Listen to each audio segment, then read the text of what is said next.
Hello అండి, ఎలా ఉన్నారు? ఈరోజు సండే కదా, మనం ఉప్మా పెసరట్టు చేసుకుందాం. దానికి కావాల్సిందండి, నేను పెసలో మిక్సీకి వేసి పెట్టుకున్నాను. అలాగే పక్కనే అల్లం చట్నీ రెడీ చేసుకుంటున్నాను. అల్లం చట్నీలోకండి కొంచెం చింతపండు, కొంచెం బెల్లం వేస్తేనే దాని టేస్ట్ చాలా చాలా బాగుంటుంది.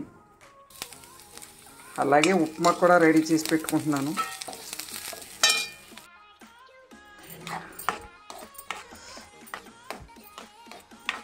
మనం ఎప్పుడు చేసినట్టు చేయకూడదు. ఉప్మా ఇలా జారుగా ఉండాలండి. ఉప్మా పెసరట్లోకి ఇలా జారుగా ఉంటేనే బాగుంటుంది, గట్టిగా ఉండకూడదు.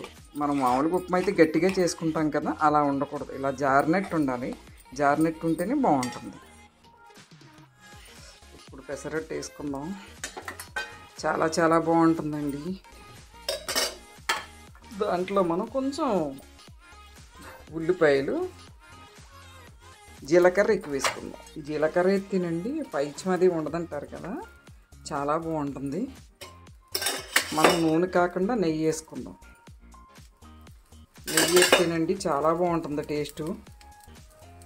ఆదివారం కదా, కొంచెం ఇలా వెరైటీగా చేసి పెడితే తింటారు. బయటికి వెళ్ళి పెసరట్టు ఉప్మా తినొస్తాను, బోండా తినొస్తాను అని అంటారు పిల్లలు. అలా కాకుండా మనం కొంచెం కష్టపడ్డామనుకోండి, ఇంట్లోనే తినేస్తారు. చాలా చాలా బాగుంటుంది. ఎప్పుడైనా మనకి మాడిపోతున్నట్టు అనిపిస్తుంది అనుకో, ఇలాగ కింద ఒక పోటు పొడిచామనుకో, దీన్ని మాడిపోకుండా ఉంటుంది.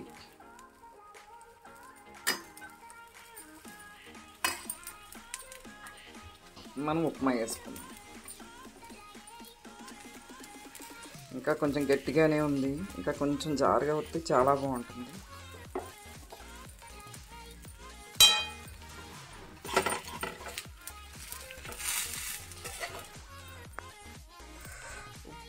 ఉప్మా, పెసరట్టు, అల్లం చట్నీ మూడు కలిపి తింటేనండి చాలా చాలా బాగుంటుంది. లొట్టలు వేసుకుంటూ తినేస్తారు పిల్లలు. మీరు కూడా ట్రై చేయండి. కష్టపడి పిల్లలకు పొద్దున్నే ఆదివారం టిఫిన్ చేసి పెట్టండి.